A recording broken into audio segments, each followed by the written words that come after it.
দিনের রাষ্ট্রীয় সফরে মালয়েশিয়ায় অবস্থান করেছেন অন্তর্বর্তী সরকারের প্রধান উপদেষ্টা ডক্টর মোহাম্মদ ইউনুস।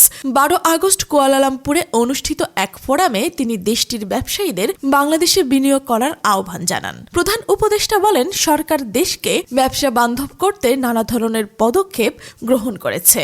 অতীতের তুলনায় বর্তমান বাংলাদেশে ব্যবসার সম্ভাবনা অনেক বেশি। নতুন বাংলাদেশে বিভিন্ন খাতে নতুন সুযোগ সৃষ্টি হয়েছে। বিশেষ করে তরুণ ও সৃষ্টিশীল জনগোষ্ঠীর মধ্যে দেশকে এগিয়ে নেওয়ার প্রবল আকাঙ্ক্ষা রয়েছে। প্রবাসী বাংলাদেশিদের দক্ষতা ও সম্ভাবনাকে কাজে লাগানো গেলে বিনিয়োগের সম্ভাবনা আরও বৃদ্ধি পাবে। ফোরামে তিনি আবারও উল্লেখ করেন, সম্ভাব্য সব উপায়ে বাংলাদেশ ব্যবসা বান্ধব হয়ে ওঠার চেষ্টা করছে। আমি নিজে পরিবর্তিত বাংলাদেশে ব্যবসায়িক সম্ভাবনার সীমাহীন সুযোগ খুঁজে পেয়েছি।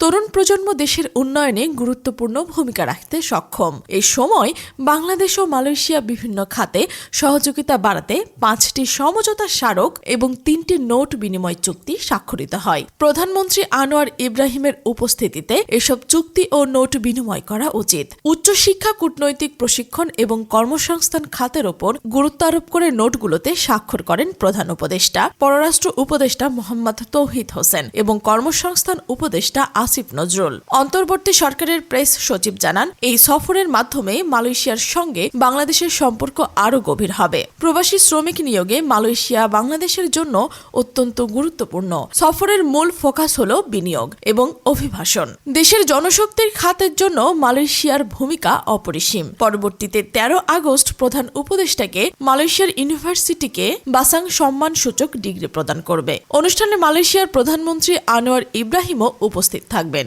এছাড়া দেশে ফেরার আগে মালয়েশিয়ায় বসবাসরত প্রবাসী বাংলাদেশিদের সঙ্গে মত বিনিময় সভা অনুষ্ঠিত হবে। এই সফরের মাধ্যমে বিনিয়োগ, শিক্ষা ক্ষেত্র এবং প্রবাসী শ্রমিক নিয়োগের ক্ষেত্রে দুই দেশের সহযোগিতা আরও দৃঢ় হবে। বিশেষজ্ঞরা মনে করেন, ডক্টর ইউনুসের উদ্যোগ মালয়েশিয়ার ব্যবসায়ীদের বাংলাদেশে বিনিয়োগ আকর্ষণ বৃদ্ধি করবে এবং দুই দেশের অর্থনৈতিক ও মানব সম্পদ সহযোগিতা প্রসারিত হবে।